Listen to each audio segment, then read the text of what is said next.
Hello aspirants, good morning, good afternoon and good evening to all of you.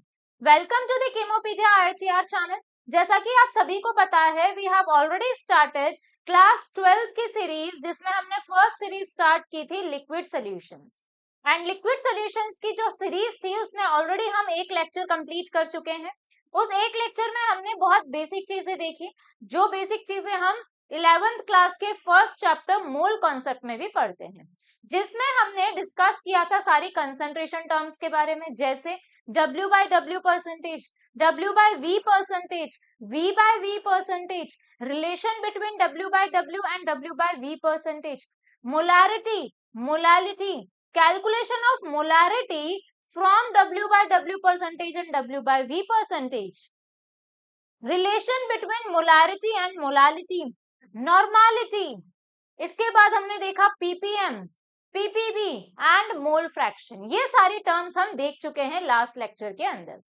जैसा कि last lecture में मैंने आपको इन्फॉर्म किया था कि नेक्स्ट लेक्चर में हम इसी के आगे कंटिन्यू करेंगे और इसी में आज हम लेक्चर के अंदर लेकर आए हैं which is liquid solution lecture number 2, जिसमें हमारे मेन दो टॉपिक्स रहने वाले हैं आज के डिस्कशन के। One is vapour pressure and other is evaporation. ठीक है, तो हम देखेंगे कि दोनों का सरफेस पर क्या फिनोमिना है, दोनों में से कौन सा सरफेस पर डिपेंड करता है, कौन सा नहीं करता, टेम्परेचर का क्या इफेक्ट होता है, forces, molecular forces of attraction का क्या इफेक्ट होता है, अगर मॉलिक्यूल्स बहुत पास पास में उनमें अट्रैक्शन फोर्स अगर ज्यादा है तो क्या फर्क पड़ेगा, कौन सा फिनोमिना आपके पास में एक्सोथर्मिक है, कौन सा फिनोमिना आपके पास में एंडोथर्मिक है। ठीक है, इन सारी चीजों को हम डिटेलिंग करेंगे आज के लेक्चर में। ठीक है, अगर आपने लेक्चर को सब्सक्राइब नहीं किया है, चैनल को सब्सक्राइब नहीं किया है, तो please do like, share and subscribe the channel and press the bell icon for the future notifications. आइए आज का लेक्चर को स्टार्ट करते हैं विद इवेपोरेशन। हेडिंग लिख लीजिएगा वेपर प्रेशर एंड इवेपोरेशन। इसके अंदर सबसे पहला जो टॉपिक है हमारा वो है इवेपोरेशन। इवेपोरेशन का ही दूसरा नाम है वेपराइजेशन। ठीक है, मैंने कहा अगर मैं इवेपोरेशन एंड वेपराइजेशन की बात करूं तो इवेपोरेशन और वेपराइजेशन के अंदर सबसे पहले मैंने क्या किया, सबसे पहले मैंने किसी लिक्विड को हीट किया है। ठीक है, मैंने कोई बीकर लिया, इसमें कोई लिक्विड ले लिया, कोई सोल्यूशन ले लिया है मैंने, लेट सपोज ये कोई सोल्यूशन है मेरे पास, सोल्यूशन ए, मैंने इसको हीट करना शुरू कर दिया।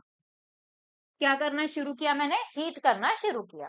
तो हीट करेंगे तो इसके बीच में कुछ मॉलिक्यूल्स इस तरीके से प्रेजेंट है ना, और ये मॉलिक्यूल्स के ऊपर कुछ ना कुछ फोर्स लग रहा है, जैसे ये इधर का मॉलिक्यूल ये इधर खींच रहा होगा, इधर की साइड में इस तरीके से कुछ फोर्स लग रहा होगा। यस और नो, यस और नो। मैंने कहा ये जो बीच में मॉलिक्यूल प्रेजेंट है इसके पास में ऑपोजिट फोर्सेस से सारे फोर्सेस कैंसिल हो जाएंगे, तो यहाँ पर जो एफ नेट है वो क्या हो जाएगा, जीरो हो जाएगा। यस और नो। बट अगर मैं यहाँ पर बात करूं इस सरफेस के ऊपर जो मॉलिक्यूल है उस पर ऊपर तो कोई मॉलिक्यूल है नहीं, तो यहाँ पर फोर्स लग रहा होगा, तो क्या इसका एफ नेट जीरो हो पाएगा, नहीं हो पाएगा। तो मैंने कहा इसका एफ नेट क्या नहीं है बेटा, जीरो नहीं है, नेट फोर्स इसका जीरो नहीं है, कुछ ना कुछ इसका फोर्स है। तो मैंने कहा जब मैं इसको हीट करूंगी तो ये मॉलिक्यूल्स क्या करेंगे, कुछ काइनेटिक एनर्जी गेन करेंगे, काइनेटिक एनर्जी गेन कर कर जो अपर मोस्ट लेयर के ऊपर इस सरफेस के ऊपर जो मॉलिक्यूल पार्टिकल प्रेजेंट है ये कुछ काइनेटिक एनर्जी गेन करेगा और इस फोर्स को क्या करेगा, ये ब्रेक डाउन करेगा, इस फोर्स को क्या करेगा, ये ब्रेक डाउन करेगा। किससे, काइनेटिक एनर्जी जो इसने गेन की है उसको किसमें यूज करेगा, इस फोर्स को ब्रेक डाउन करने में यूज करेगा। और जब ये फोर्स ब्रेक डाउन हो जाएगा तो क्या ये मॉलिक्यूल फ्री हो चुका है, बिल्कुल ये फ्री हो चुका है। अगर ये मॉलिक्यूल फ्री हो गया तो ये कहाँ चला जाएगा, फिर एयर में चला जाएगा, हाँ या ना, एम्प्टी स्पेस में चला जाएगा। तो मैंने कहा this is known as evaporation. ये क्या होता है बेटा, इवेपोरेशन होता है, इसे ही हम कहते हैं इवेपोरेशन या फिर vaporisation. So what is evaporation? What is the basic definition of evaporation? Evaporation is the phenomena in which the molecules present at the surface of the liquid gain some energy and breaks down its force of attraction with the other molecule and get excited or get into the empty space. ठीक है, तो मैंने सबसे पहले लिख लिया evaporation में. What is evaporation? It is the phenomena in which the molecule present, notes बनाते चलना है बेटा, present at the surface of the liquid, जिसका F net क्या है, नॉट इक्वल टू 0, है ना, in which the molecule present at the surface of the liquid gains energy, gains kinetic energy and use this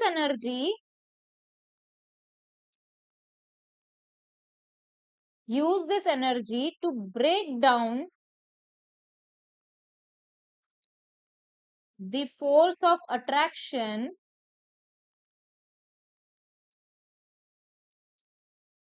with other molecule,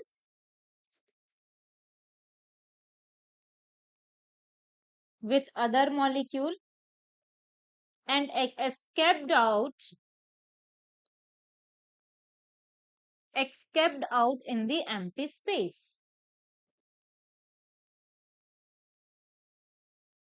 clear है? ठीक है, तो this is known as evaporation.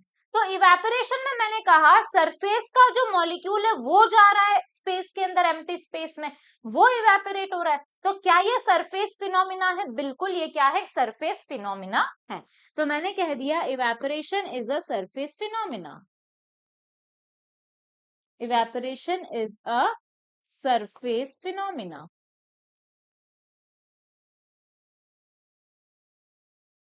Yes or no?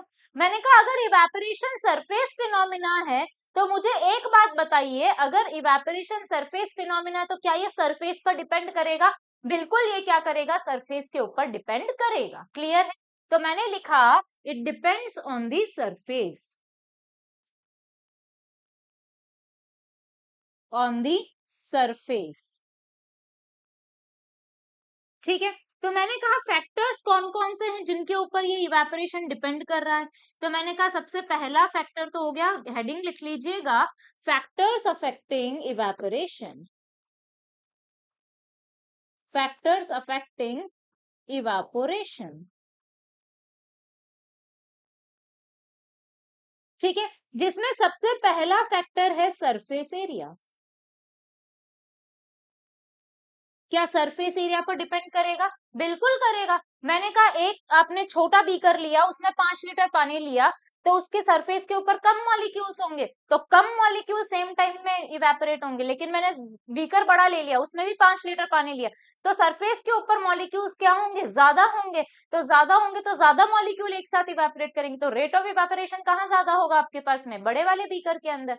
तो क्या ये surface area पर depend करेगा? बिल्कुल करेगा. मैंने कहा आपने ले लिया बीकर इस तरीके से, ये है मेरे पास 5 लीटर सोल्यूशन, आपने एक बीकर लिया इस तरीके से,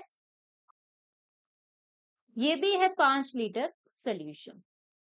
ठीक है, मैंने कहा दोनों को हीट किया, दोनों को मैंने क्या कर दिया? हीट कर दिया. दोनों को हीट करेंगे, पहले कौन इवेपोरेट होगा? ये वाला. तो मैंने कहा इवेपोरेशन, रेट ऑफ इवेपोरेशन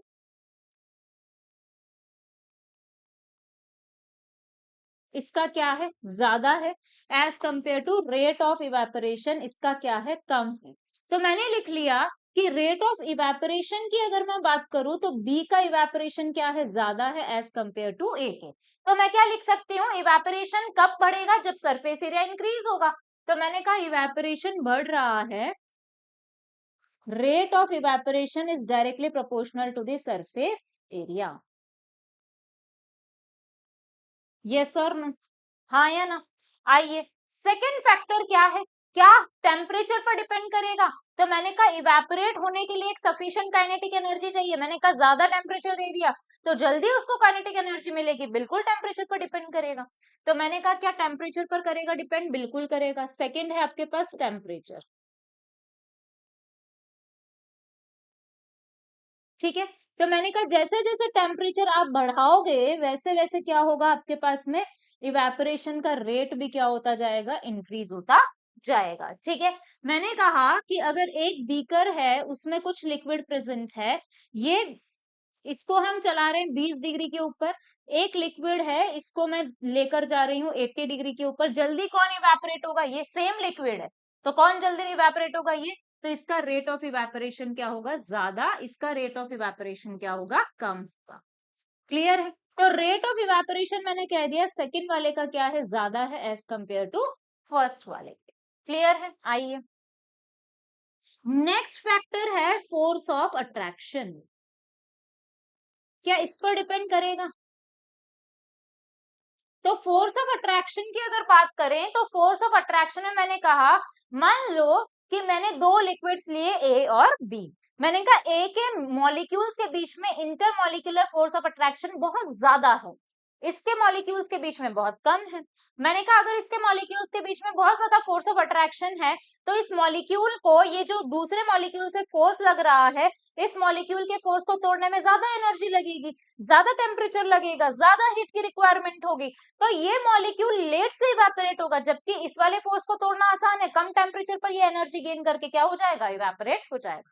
क्या फोर्स ऑफ अट्रैक्शन पर डिपेंड कर रहा है, कर रहा है। मैंने कहा जितना ज्यादा फोर्स ऑफ अट्रैक्शन होगा इवेपोरेशन उतना कम होगा, तो मैंने कह दिया force of attraction is inversely proportional to the rate of evaporation, या फिर हम लिख सकते हैं रेट ऑफ इवेपोरेशन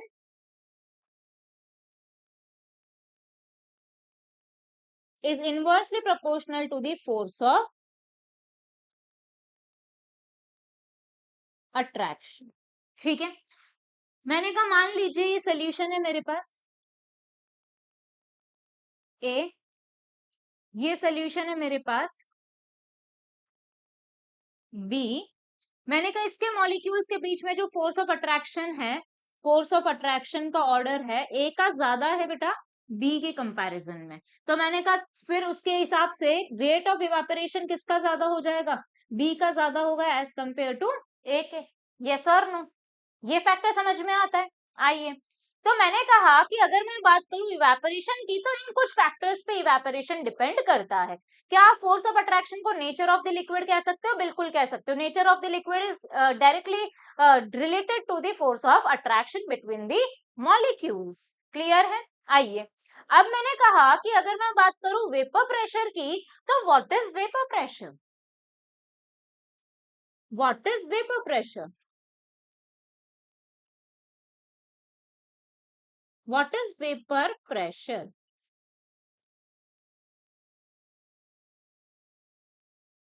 तो सबसे पहले मुझे ये देखना है कि वेपर प्रेशर को कैसे मेजर करेंगे, वेपर प्रेशर मेजरमेंट,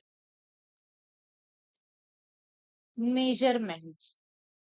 तो इसको मेजर करने के लिए हमारे पास एक इंस्ट्रूमेंट होता है विच इज मैनोमीटर, एक इंस्ट्रूमेंट होता है बेटा विच इज, क्या होता है, मैनोमीटर होता है। ठीक है। तो मैनोमीटर की बात करें, क्या है मैनोमीटर, तो मैनोमीटर लेते हैं हम ऐसा एक, इस टाइप का कुछ दिखने वाला इंस्ट्रूमेंट होता है,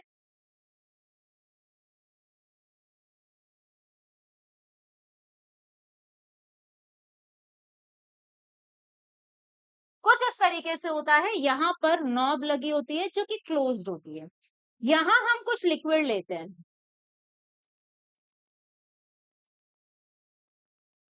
ठीक है, यहाँ हम कुछ लिक्विड लेते हैं, इसको हम हीट कर रहे होते हैं, ठीक है। जब हम इसको हीट करेंगे और यहाँ हम कुछ मरकरी का लिक्विड लेते हैं, यहाँ क्या लेते हैं हम, मरकरी लेते हैं,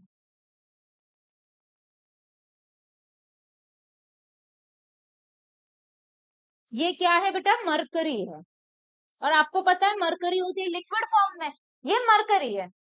मैंने कहा इसको हीट करूंगी तो ये क्या करेगा, इवेपोरेट होगा, जब ये इवेपोरेट होगा तो सबसे पहले यहाँ पर तो एम्प्टी स्पेस है, ये इवेपोरेट हो गया, यस और नो।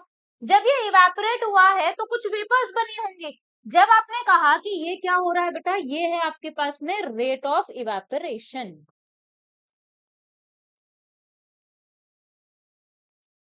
और यहाँ क्या आ चुके हैं, अब आपके पास में कुछ गैस के मॉलिक्यूल्स इस तरीके से आ चुके हैं।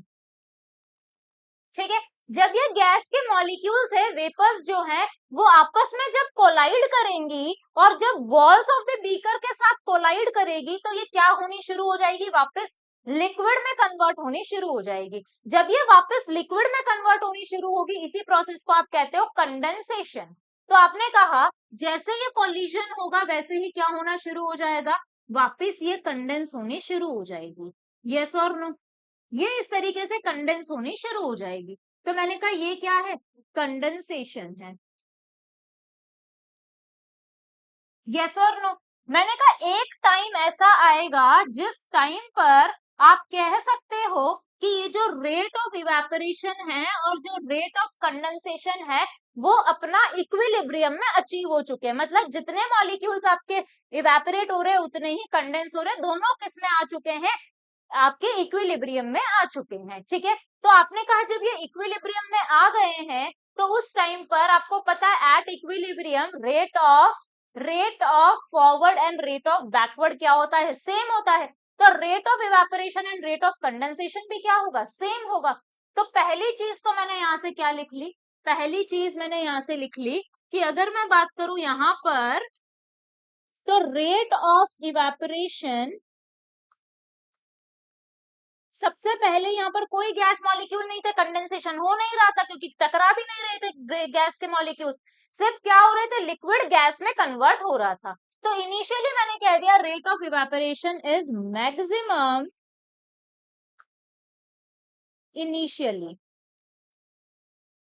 इनिशियली। क्लियर है, ये बात क्लियर है सभी को। आइए थोड़े टाइम बाद में क्या होने लगा, after some time, after some time gas molecules collide with each other, collide with each other and with the walls of the container,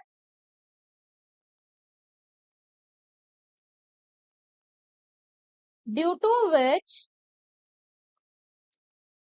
it starts condense।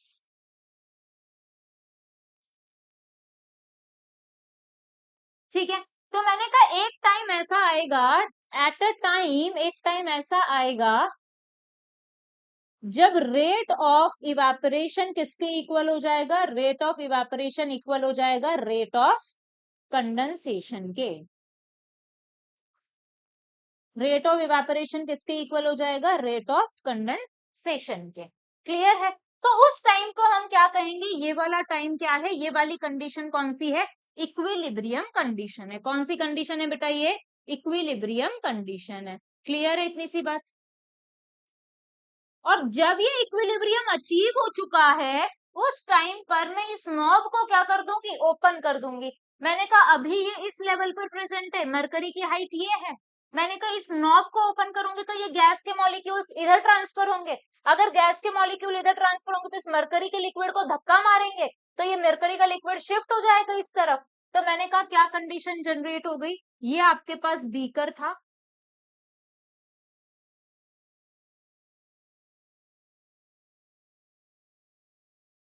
ये आपके पास बीकर था, ये रहा आपके पास में लिक्विड और ये इसमें गैस मॉलिक्यूल्स प्रेजेंट है। तो ये गैस मॉलिक्यूल्स इधर ट्रांसफर होंगे और इस मरकरी के लिक्विड को क्या करेंगे, धक्का मारेंगे। जो हाइट इनिशियली इतनी थी वो हाइट अचीव होकर कितनी आ चुकी है, आपकी इतनी हो चुकी है, इतनी हो चुकी है। तो इतनी हाइट अचीव की, कितनी एच हाइट अचीव की, मान लो ये एच हाइट कुछ थी, मान लो 2 सेंटीमीटर की थी, तो 2 सेंटीमीटर का मतलब कितना हो गया, 20 mm हो गया। किसकी हाइट है, ये मरकरी की। तो इसमें ही हमने बोल दिया कितना प्रेशर है, इतना प्रेशर लगा रही है ये गैस कि ये मरकरी जो है वो 20 mm की हाइट अचीव कर ले। तो मैंने कह दिया ये हो गई आपके पास 20 mmHg, this is my pressure की यूनिट, इतना प्रेशर ये लगा रही है। क्लियर है, मैंने कहा ये धक्का मारना बंद कब करेगी, जब ये गैस मॉलिक्यूल इधर ट्रांसफर हुए, इसने इसको इधर पुश बैक किया, इधर की तरफ पुश किया। जब इधर की तरफ पुश किया तो यहाँ पर इक्विलिब्रियम डिस्टर्ब हुआ, and you know that equilibrium is the most stable condition. तो ये वापस अपने इक्विलिब्रियम को अचीव करना शुरू करेगा, तो वापस अपने इक्विलिब्रियम को अचीव करना शुरू करेगा। तो जिस टाइम पर ये इक्विलिब्रियम वापस स्टैब्लिश हो जाएगा, वो पर्टिकुलर हाइट इसकी क्या हो जाएगी, कांस्टेंट हो जाएगी। और ये कांस्टेंट हाइट ही जो अचीव इसने की है 20 mmHg की, यही मेरा प्रेशर। तो इस तरीके से हम वेपर प्रेशर को मेजर करते हैं। तो मैंने कहा कि यहाँ पर क्या हम वेपर प्रेशर को मेजर इक्विलिब्रियम कंडीशन पर कर रहे हैं, बिल्कुल। तो मैंने कहा क्या ये वेपर प्रेशर क्या सरफेस फिनोमिना है कि मैं ज्यादा टेम्परेचर दूंगी, या फिर मान लो मैंने कह दिया वेपर प्रेशर में कि मेरे पास में अगर मैं बीकर बड़ा ले लूं और सरफेस बढ़ा दूं तो वेपर प्रेशर बढ़ जाएगा, नहीं। मैंने कहा ये तो इक्विलिब्रियम पर देख रहे हैं हम कितनी हाइट अचीव की है। अब ये इक्विलिब्रियम अचीव हो चुका है, तो क्या ये हाइट चेंज होगी, बिल्कुल चेंज नहीं होगी। अब चाहे आप कुछ भी करो, ये तो इक्विलिब्रियम पर हम काउंट कर रहे हैं, ठीक है। तो ये एक सरफेस फिनोमिना नहीं है। तो मैंने लिख लिया vapour pressure is not a surface phenomena.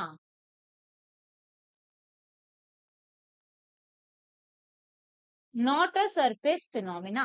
और अगर ये सरफेस फिनोमिना नहीं है तो क्या ये सरफेस पर डिपेंड करेगा, बिल्कुल डिपेंड नहीं करेगा। तो मैंने कह दिया it do not depends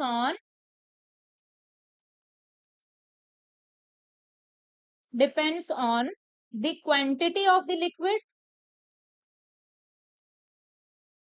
of substance,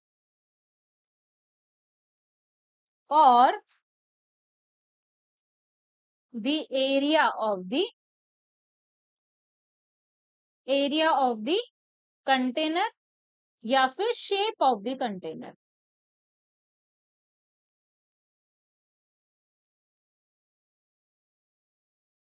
clear है इतनी सी बात। आइए, तो मैंने कहा वेपर प्रेशर फिर किस बात पर डिपेंड करेगा, तो मैंने लिख लिया factors affecting vapour pressure.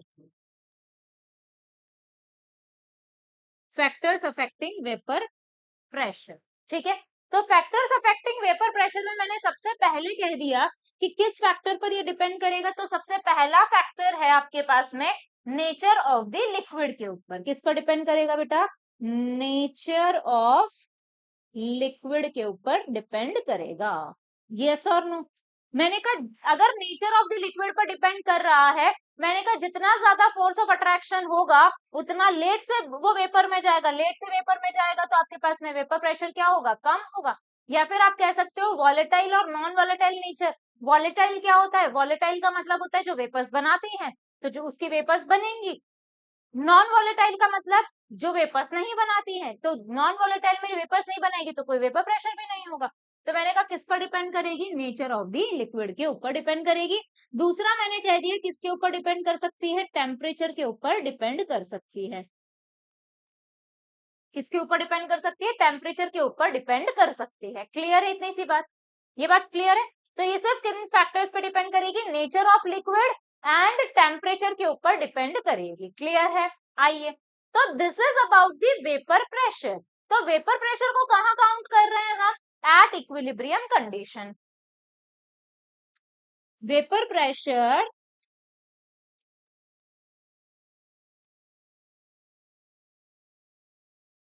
is measured at equilibrium condition.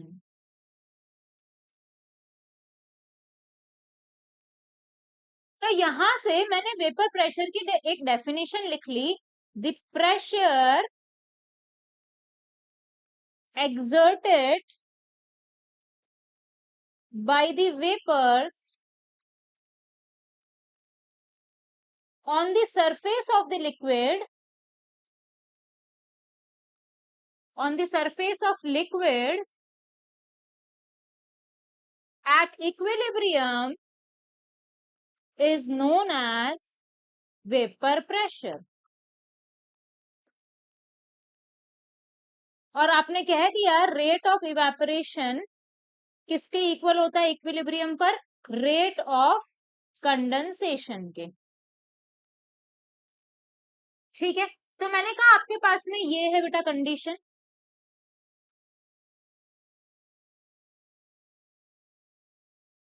ये कंडीशन है आपके पास, ये लिक्विड दे रखा है आपको, आप इसे हीट कर रहे हो, यहाँ कुछ वेपर्स है, मैंने कहा दोनों में इक्विलिब्रियम स्टैब्लिश हो चुका है, अगर दोनों में इक्विलिब्रियम आ चुका है तो क्या आप हीट करोगे तो वेपर्स ज्यादा बनेंगी? नहीं बनेंगी भाई, वो तो कांस्टेंट रहेगी, क्योंकि इक्विलिब्रियम में जितनी वेपर्स इसमें जा रही है वैसे उतनी वेपर्स इसमें भी आ रही है, जितना ये लिक्विड ऊपर जा रहा है उतना ही ये कंडेंस भी हो रहा है, तो मैंने कह दिया इस टाइम पर ये वेपर्स क्या है, कांस्टेंट है। तो मैंने कहा कि अगर मैं बात करूं एट इक्विलिब्रियम क्या वेपर्स चेंज हो रही है, मैंने कहा नहीं हो रही है, तो at equilibrium the vapors of the liquid is constant,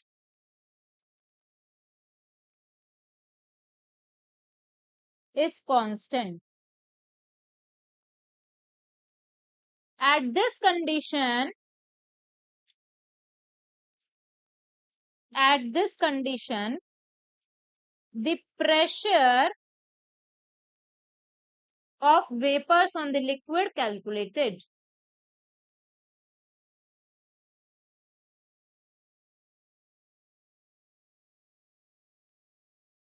ठीक है, क्लियर है, this is known as vapour pressure,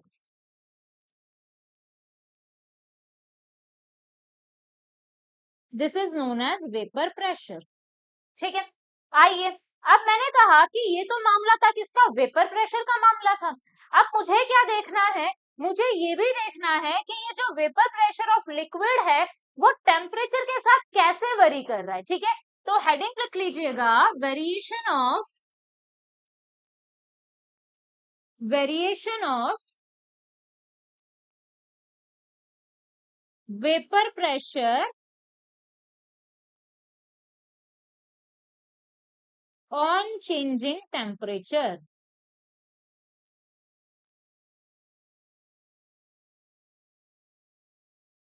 ठीक है, तो मैंने कहा इसके लिए हम क्या पढ़ेंगे, इसके लिए बेटा हम पढ़ेंगे Clausius Clapeyron equation, Clausius Clapeyron equation, और क्लैसियस क्लैपेरॉन इक्वेशन के अंदर सबसे पहले हमने ये कहा, लेट सपोज अभी हम क्या देख रहे हैं, वेपर प्रेशर देख रहे हैं, मतलब लिक्विड से वेपर में जा रहा है, यही इक्विलिब्रियम हम देखेंगे, तो मैंने कहा लिक्विड से आप कहाँ जा रहे हो, वेपर्स में, मतलब गैस स्टेट में जा रहे हो, यस और नो, तो मैंने कह दिया अगर आप लिक्विड से गैस में जा रहे हो, मैंने कहा delta we change in volume क्या हो जाएगा, तो चेंज इन वॉल्यूम की अगर बात करें तो क्या होगा, volume of gas minus volume of liquid, और आपको पता है गैस के सामने लिक्विड का वॉल्यूम तो नेग्लिजिबल है, तो मैंने इसको कर दिया क्या, जीरो, तो मैंने कहा वॉल्यूम ऑफ लिक्विड नेग्लिजिबल है गैस के सामने, क्यों, क्योंकि वॉल्यूम ऑफ लिक्विड क्या है, बहुत कम है as compare to volume of gas के, तो मैंने लिक्विड को क्या कर दिया, नेग्लेक्ट कर दिया, तो मेरे पास में डेल्टा वी किसके इक्वल आ गया, डेल्टा वी आ गया वॉल्यूम ऑफ गैस के इक्वल, क्लियर है। मैंने कहा कि अगर मैं बात करूं फ्रॉम आइडियल गैस इक्वेशन,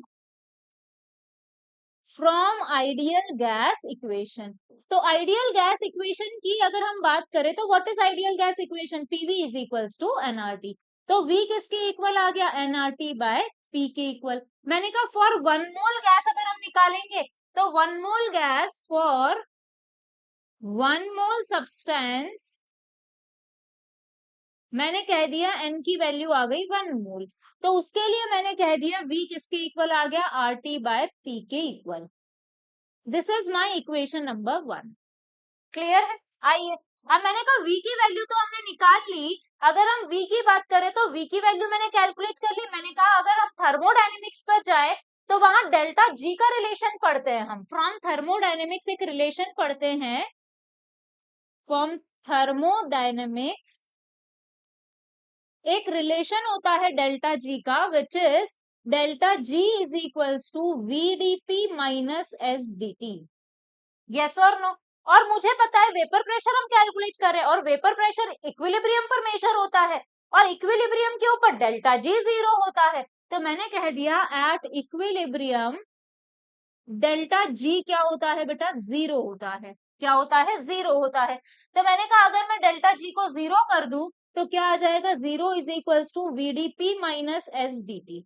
तो किसके इक्वल आ गया, VDP is equals to S D T के equal. This is equation number 2। Yes और नो।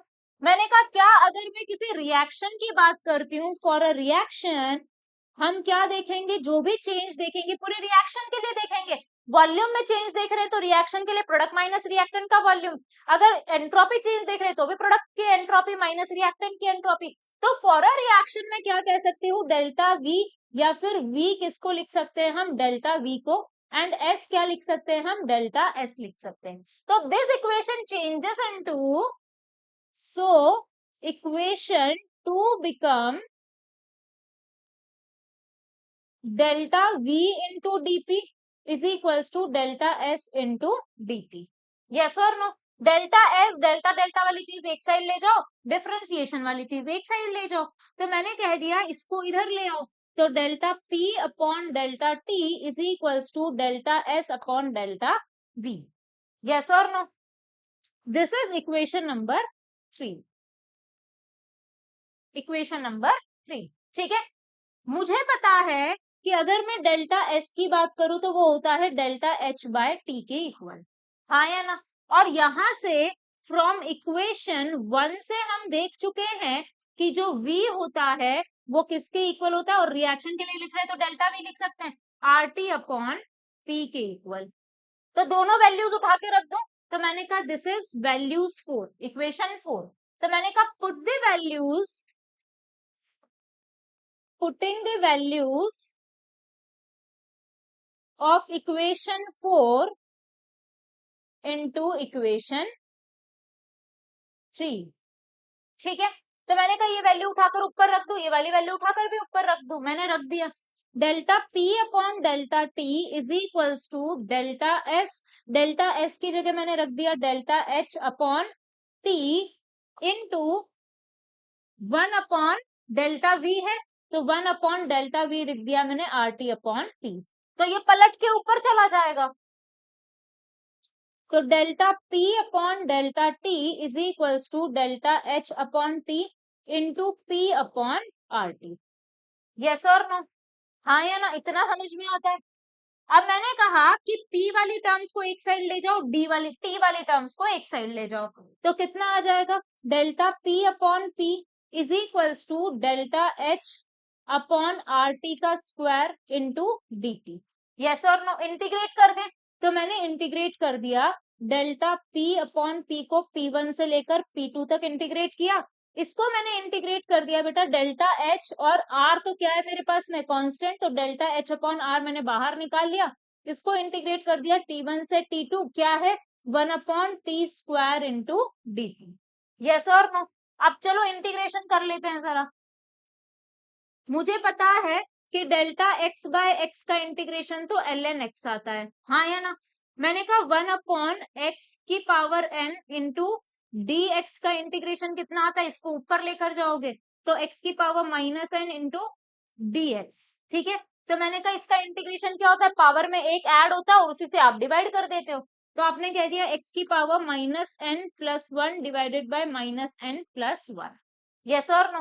तो मैंने कहा अगर इसको निकालना है मुझे तो t की power minus 2 into D T, इसको इंटीग्रेट किया तो t की power minus 2 plus 1 upon minus 2 plus 1, कितना आ गया, t की power minus 1 upon minus 1, minus 1 by T. Yes और नो? वैल्यू पुट कर दो यहाँ पर। तो मैंने कहा इसका इंटीग्रेशन ln p, लिमिट्स रख दी मैंने p1 से p2 is equals to delta h by R, limit, और यहाँ पर मैंने रख दिया वैल्यू माइनस 1 अपॉन टी, और मैंने रख दिया लिमिट्स t1 से t2। कैसे सॉल्व करते हैं, upper limit minus lower limit. तो मैंने कहा ये आ गया ln p2 minus ln p1 is equals to delta h by R, इस माइनस को मैं बाहर ले लेती हूँ, इसे सॉल्व कर लिया 1 upon t2 minus 1 upon t1। Yes और नो? तो मैंने कहा ln a minus ln b क्या होता है, ln a minus ln b क्या होता है, ln a बाय b, यही होता है। मैंने वैल्यू पुट कर दी यहाँ पर, क्या आ गया, ln P2 by P1 is equals to minus delta H by R. इस माइनस को फर्दर मैंने मल्टीप्लाई कर दिया तो ये रह गया delta H by R into minus multiply हुआ तो ये माइनस का हो गया 1/T2 minus minus plus 1/T1। ठीक है, तो इसको ही मैंने रीअरेंज कर कर लिख लिया ln P2 upon P1 is equals to delta H by R into 1/T1 minus 1/T2। Yes और नो? ln को log में चेंज करते तो क्या होता है, तो मैंने कहा ln को मैंने log में चेंज किया तो मल्टीप्लाई करते 2.303 log से, हाँ या ना? तो मैंने कह दिया, वैल्यू मैंने पुट कर दी, कितना आ गया 2.303 log P2 by P1 equal to delta H by R into 1/T1 minus 1/T2, हाँ या ना?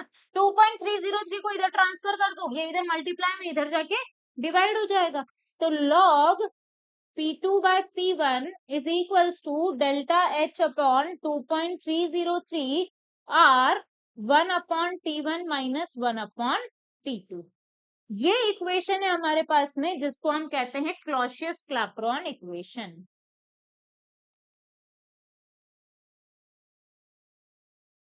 क्लॉसियस क्लैपेरॉन इक्वेशन क्लियर है? आइए, मैंने कहा कि अगर ये रिएक्शन मेरी एंडोथर्मिक हुई या फिर रिएक्शन मेरी एक्सोथर्मिक हुई, ठीक है, तो मैंने कहा एंडोथर्मिक होगी तो डेल्टा एच क्या होगा, पॉजिटिव होगा, और डेल्टा एच पॉजिटिव होगा और मैंने कर दिया है टेम्परेचर को बढ़ा, मैंने क्या कर दिया, टेम्परेचर इंक्रीज, तो T2 is greater than T1 होगा, तो T2 यहाँ पर कहा है डिनोमिनेटर में, T2 अगर बड़ा है तो ये फ्रैक्शन छोटा आएगा, इसमें से कुछ छोटी वैल्यू माइनस होगी तो ये ओवरऑल वैल्यू बड़ी होती जाएगी, हाँ या ना? तो जब ये ओवरऑल वैल्यू बड़ी होती जाएगी, सामने पॉजिटिव का साइन है, तो ये P2 क्या होता जाएगा, बड़ा होता जाएगा, तो क्या वेपर प्रेशर बढ़ता जा रहा है टेम्परेचर के बढ़ाने से, बढ़ता जा रहा है, तो मैंने कहा इन एंडोथर्मिक रिएक्शन टेम्परेचर के बढ़ाने से वेपर प्रेशर क्या होता है, बढ़ता है, यस और नो?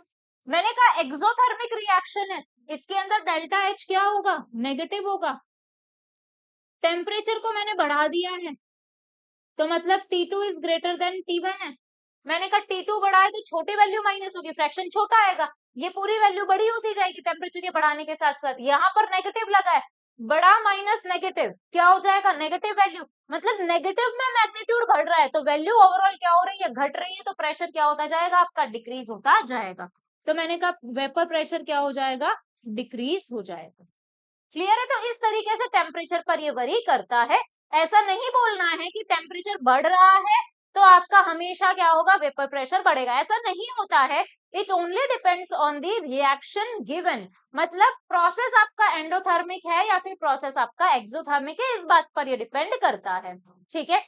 ऐसे एक और इक्वेशन आपने पढ़ी है विच इज इक्विलिब्रियम, जो कि हमारे पास होती है, इक्विलिब्रियम के अंदर ln K2 by K1 is equals to delta H by 2.303 R 1/T2 minus 1/T1, हाँ या ना? इसी इक्वेशन को आप कहते हो वेंट हॉफ इक्वेशन, ठीक है, यहीं से आप ली चार्टेलियस प्रिंसिपल का टेम्परेचर वाला इफेक्ट देखते हो इसी इक्वेशन से, ठीक है? आइए, अब मैंने कहा कि अगर मैं बात करूं इवेपोरेशन और कंडेंसेशन की, तो इवेपोरेशन कैसा प्रोसेस है, तो मैंने कहा इवेपोरेशन कैसा प्रोसेस है, तो इवेपोरेशन की अगर मैं बात करूं तो इवेपोरेट कब हो रहा है, एनर्जी गेन कर कर ही तो मॉलिक्यूल इवेपोरेट हो रहा है, तो कैसा प्रोसेस है, एंडोथर्मिक, और कंडेंसेशन कैसा प्रोसेस है, एक्सोथर्मिक प्रोसेस है, कैसा प्रोसेस है, एक्सोथर्मिक, क्योंकि वेपर्स क्या होंगे, उसमें फोर्स ऑफ अट्रैक्शन कम होगा, लिक्विड में वापस चेंज होने के लिए उसको फोर्स ऑफ अट्रैक्शन बढ़ाना पड़ेगा, मतलब मॉलिक्यूल्स को पास पास लाना पड़ेगा, पास पास आएंगे तो अट्रैक्शन फोर्स बढ़ेगा, आपको पता है अट्रैक्शन फोर्स से एनर्जी बाहर निकलती है, तो मैंने कह दिया कि अगर मैं बात करूं इवेपोरेशन की, तो इवेपोरेशन इज एंडोथर्मिक,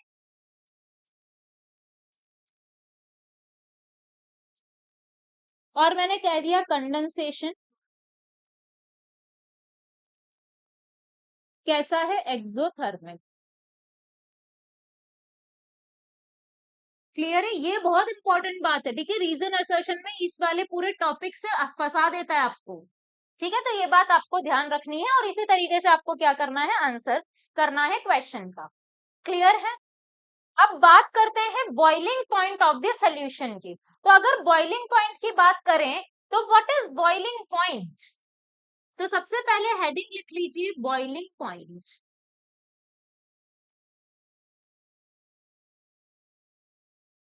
क्या होता है बॉइलिंग पॉइंट, ये बच्चों वाली डेफिनेशन नहीं बतानी है कि मैम हमने हीट किया, जब पानी आपका वेपर में कन्वर्ट हो जाएगा वो बॉइलिंग, ऐसा नहीं है। ठीक है, ये बहुत बच्चों वाली डेफिनेशन है। What is actual boiling point. Actual में क्या होता है, बॉइलिंग पॉइंट वो टेम्परेचर है जहां पर इस सोल्यूशन का जो वेपर प्रेशर है वो एक्सटर्नल वेपर प्रेशर के बराबर हो जाए। जिस टेम्परेचर पर बराबर होगा वो मेरा बॉइलिंग पॉइंट होगा। तो मैंने कहा what is boiling point, the temperature at which the vapor pressure of the solution या फिर substance become equal to the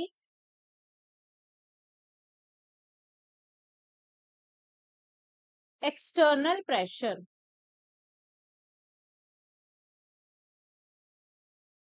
ठीक है, तो मैंने कहा लेट सपोज ये बीकर है, क्लोज्ड है, ये लिक्विड है, इसके अंदर मैंने इसको हीट कर दिया, यहां वेपर्स बनेंगी इसकी। लेट सपोज ये वेपर प्रेशर आपको गिवन है 1 atm नहीं है, लेट सपोज ये दे रखा है आपको 0.5 atm और बाहर का प्रेशर लेट सपोज 1 atm है। ठीक है, तो मैंने कहा जिस टाइम पर, जिस टेम्परेचर के ऊपर, मान लो 50 डिग्री के ऊपर ये 0.5 इक्वल हो गया किसके, 1 atm के, तो आप कहोगे ये 50 डिग्री क्या है, आपका बॉइलिंग पॉइंट है। ठीक है, क्लियर है मेरी स्टेटमेंट। आइए अब अगर मैं एटमॉस्फेयर की बात करूं तो नॉर्मली एटमॉस्फेयर में 1 atm प्रेशर है। मैंने कहा अगर मैं बात करूं तो अगर स्टैंडर्ड कंडीशन पर तो वो 1 बार प्रेशर है। तो अगर ये 1 atm के बराबर होता है तो मैंने कहा अगर वेपर प्रेशर इक्वल कर दिया आपने 1 atm के इक्वल, तो जो बॉइलिंग पॉइंट इस टाइम पर होगा वो क्या होगा आपका, वो हमेशा आप काउंट करोगे कैसा वाला boiling point, normal boiling point.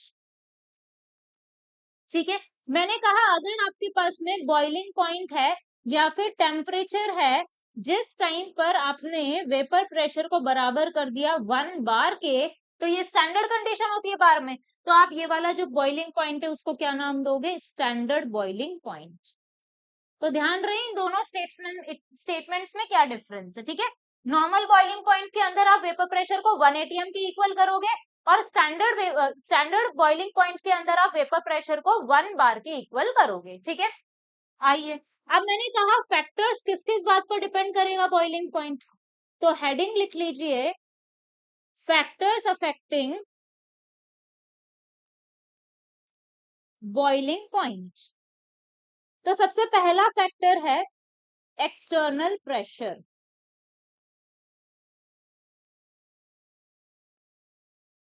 External pressure, मैंने कहा 2 बीकर्स ले लिए,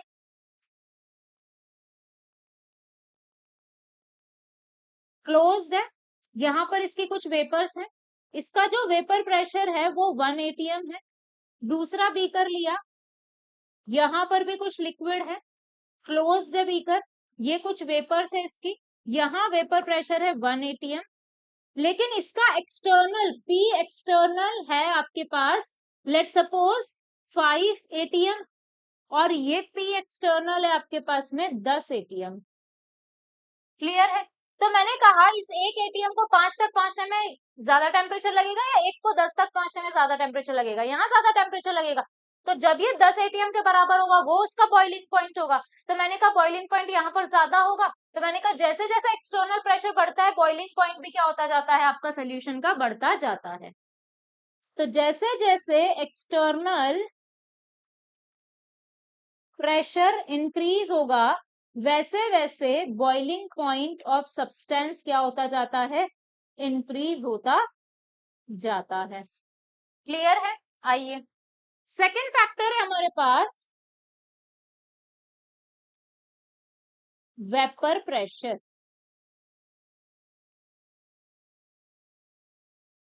ऑफ सब्सटेंस। ठीक है, मैंने कहा दो बीकर से फिर से, ये है मेरे पास क्लोज्ड है, यहां पर इसकी कुछ वेपर्स है, इसका वेपर प्रेशर है 0.5 atm, और ये कुछ एक बीकर है सोल्यूशन, इसमें सोल्यूशन प्रेजेंट है, ये इसकी वेपर्स हैं, इसका वेपर प्रेशर है 0.3 atm।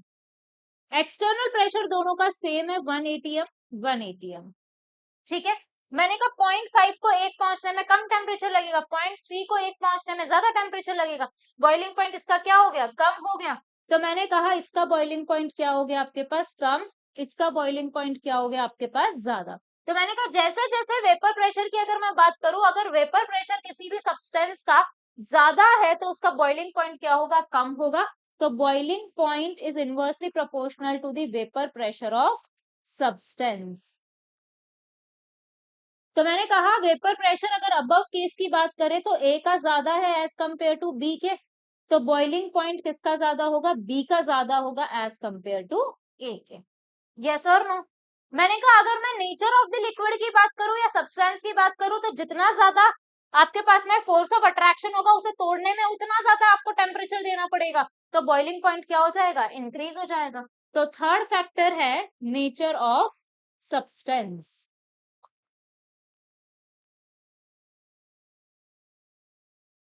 ठीक है, मैंने कहा जितना ज्यादा फोर्स ऑफ अट्रैक्शन होगा उतना ज्यादा आपको टेम्परेचर देना पड़ेगा फोर्स ऑफ अट्रैक्शन को तोड़ने के लिए। तो मैंने कहा कि उतना ज्यादा बॉइलिंग पॉइंट होगा, तो directly proportional to the boiling point. Yes और नो? इतना समझ में आता है? चलें आगे। अब मैंने कहा कि दो टाइप के लिक्विड्स प्रेजेंट होते हैं। कितने टाइप के होते हैं बेटा, सब्सटेंस दो टाइप के लिक्विड्स होते हैं। एक होता है आपके पास में वॉलेटाइल, और एक होता है आपके पास नॉन वॉलेटाइल।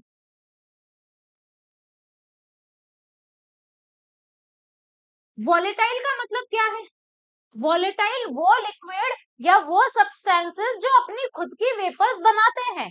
कोई भी सब्सटेंस, वो कैसा भी हो सकता है, सॉलिड हो सकता है, लिक्विड हो सकता है। मैंने कहा वो सब्सटेंस जो खुद की वेपर्स बनाने की टेंडेंसी रखते हैं, दैट इज वॉलेटाइल। जो अपनी वेपर्स नहीं बनाते, that is non volatile substance. ठीक है, तो मैंने कहा वॉलेटाइल क्या होंगे, those which can form vapors।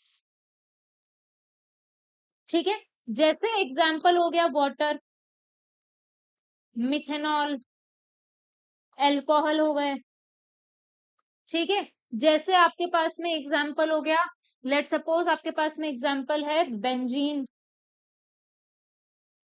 या फिर कोई फ्यूल हो सकता है C4H10 हाइड्रोकार्बन, या पेट्रोल, डीजल, एक्सेट्रा, ये सारे सब्सटेंस हो सकते हैं। मैंने कहा नॉन वॉलेटाइल कौन होगा, which do not form, which do not form vapours. ठीक है, जो खुद की वेपर्स नहीं बनाते हैं। जैसे मान लीजिए एग्जाम्पल है आपके पास ग्लूकोज हो गया, खुद की वेपर्स कभी नहीं बनाता, सुक्रोज हो गया, ठीक है, एक्सेट्रा, ऐसे कुछ एग्जाम्पल्स आपके पास हो सकते हैं।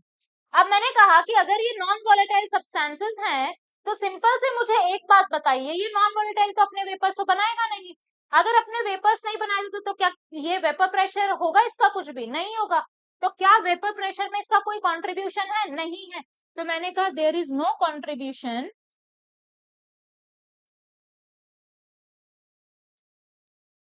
No contribution of non volatile substance in the vapor pressure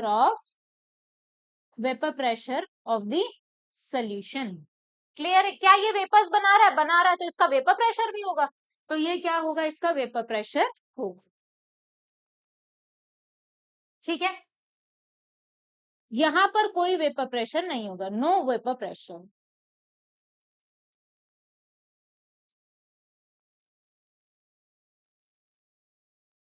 clear है, कोई वेपर प्रेशर यहाँ पर प्रेजेंट नहीं होगा। इतनी सी बात क्लियर है। तो ये था आपके पास में वॉलेटाइल और नॉन वॉलेटाइल में क्या बेसिक डिफरेंस है, ये आपने देखा। तो यहाँ कोई वेपर प्रेशर नहीं होगा, बट यहाँ वॉलेटाइल में ये हमेशा अपनी वेपर्स बनाएगा, तो वेपर्स बनाएगा तो वेपर प्रेशर होगा। जनरली नॉन वॉलेटाइल के लिए हम ये कहते हैं कि नॉन वॉलेटाइल सब्सटेंस वो होते हैं जो सॉलिड सब्सटेंस होते हैं, बट ये 100% ट्रू नहीं है। जैसे कि नेफ्थलीन बॉल्स होती है, कैम्फर बॉल्स होती है, ये सॉलिड होती है, बट ये तो रूम टेम्परेचर पर ही अपनी वेपर्स बना देती है, टाइम के साथ साथ छोटी हो जाती है ना, कहाँ जाती है, वेपर्स बन जाती है। ठीक है, तो जनरली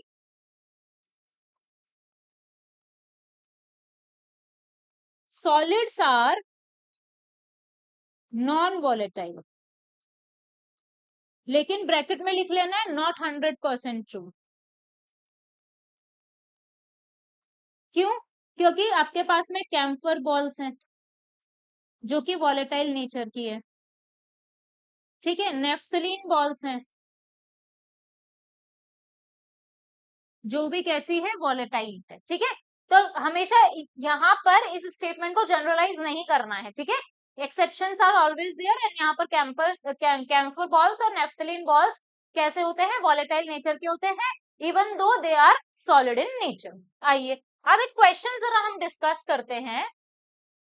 देखिए क्वेश्चन है, नॉर्मल बॉइलिंग पॉइंट पर आपको वेपर प्रेशर दे रखा है विच इज 1 atm, यहाँ पर टेम्परेचर आपको गिवन है 373 केल्विन, आपको यहाँ से टेम्परेचर T2 पर जा रहे हो, वेपर प्रेशर इंक्रीज हो गया है इतना, और आपको डेल्टा H गिवन है, आपको बताना है T2 कितना होगा। इक्वेशन लगा दे हम, क्लैशियस क्लैपेरॉन।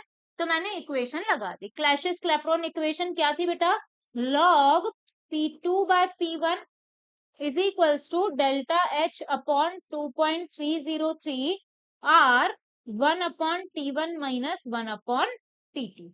यही था, मैंने वैल्यूज पुट कर दी। log P2 by P1, P2 कितना था 19 mmHg, यूनिट्स का ध्यान रखना है, और ये कितना था आपके पास 1 atm था, कितना था 1 atm। ठीक है, तो मैंने कहा mmHg 1 mmHg को एटीएम में कन्वर्ट करना है, तो यूनिट कन्वर्जन क्या है, 1 ATM is equals to 760 mm होता है, mmHg होता है। तो इसको एटीएम की जगह इसको कन्वर्ट कर दूं, मैं किसके अंदर कन्वर्ट कर देती हूँ, इसको mmHg में कन्वर्ट कर देती हूँ, या फिर आप इसको कन्वर्ट कर दो एटीएम में। तो मैंने कहा अगर 1 mmHg की बात करूं तो 1 mmHg किसके इक्वल हो जाएगा, इसको इधर ट्रांसफर करोगे तो 1/760 एटीएम के इक्वल हो जाएगा।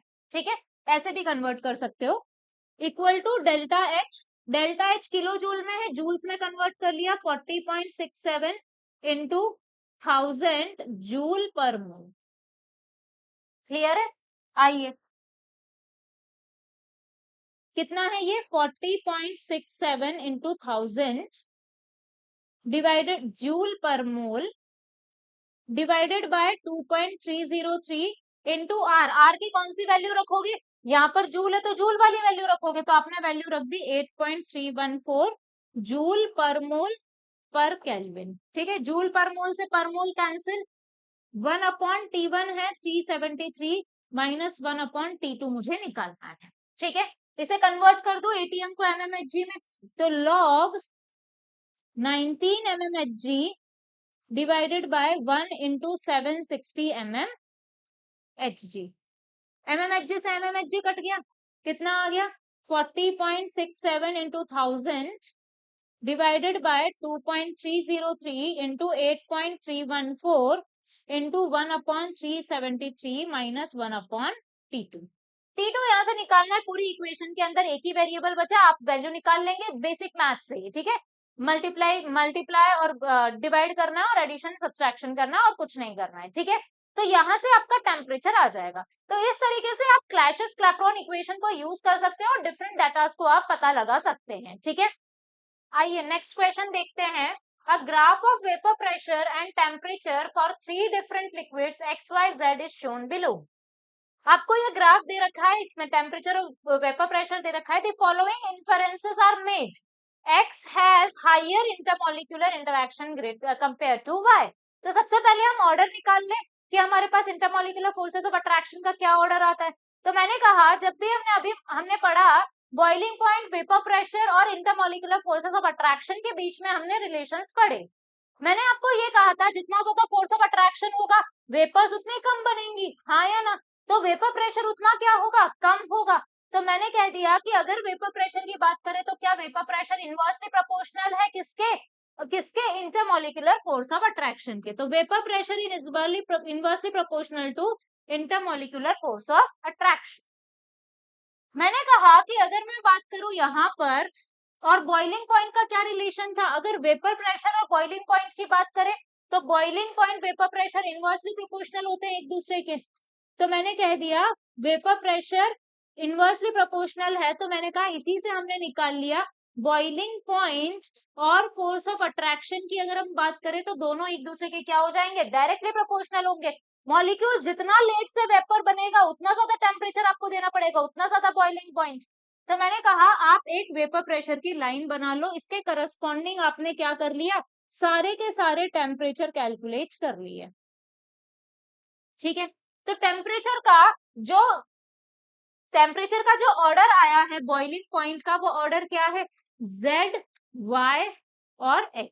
तो हमारे पास फोर्स ऑफ अट्रैक्शन का भी ऑर्डर क्या हो जाएगा, Z, Y और X, हाँ या ना, यही ऑर्डर होगा। आइए अब इसी से चेक कर लेते हैं। X has higher intermolecular forces of attraction compared to Y। क्या X का फोर्स ऑफ अट्रैक्शन ज्यादा है, नहीं, गलत बात है। X has lower intermolecular force of attraction compared to Y, सही बात है। Z has lower intermolecular interaction compared to Y, क्या Z का कम है, नहीं, ये भी बात गलत है। सिर्फ कौन सी बात सही है, B बात सही है। क्लियर है। तो हमने कहा यहाँ पर आज के लेक्चर में बहुत इंपॉर्टेंट चीजें हमने डिस्कस की है, vapour pressure, boiling point and evaporation. तीनों इतनी इंपॉर्टेंट है, इन तीनों के बिना रॉल्ट फ्लो का कोई अस्तित्व नहीं है। ठीक है, तो रॉल्ट फ्लो आज के लेक्चर पर बेस्ड है। तो रॉल्ट फ्लो पढ़ने से पहले प्लीज मेरी रिक्वेस्ट है बहुत ध्यान से आज के लेक्चर को देखिएगा और बहुत अच्छे से नोट्स बनाइएगा, ताकि आप फ्यूचर में उनको जब रिवाइज करें तो आपको खुद एटलीस्ट समझ में आए आपने क्या लिखा है। नोट्स आर वेरी इंपॉर्टेंट, मैं हर लेक्चर में आपको कहती हूँ नोट्स बहुत इंपॉर्टेंट है, क्योंकि लास्ट में आप नोट्स ही रिवाइज करते हैं, आप सब कुछ रिवाइज नहीं कर सकते। आपको कंसाइज्ड मटेरियल चाहिए जिसे आप एट द लास्ट मोमेंट को रिवाइज कर सकते। ठीक है, तो अगर आपको लेक्चर हेल्पफुल लगा हो, अगर आपको लेक्चर पसंद आया हो, तो please do like, share and subscribe the channel and press the bell icon for the future notifications. Thank you for watching.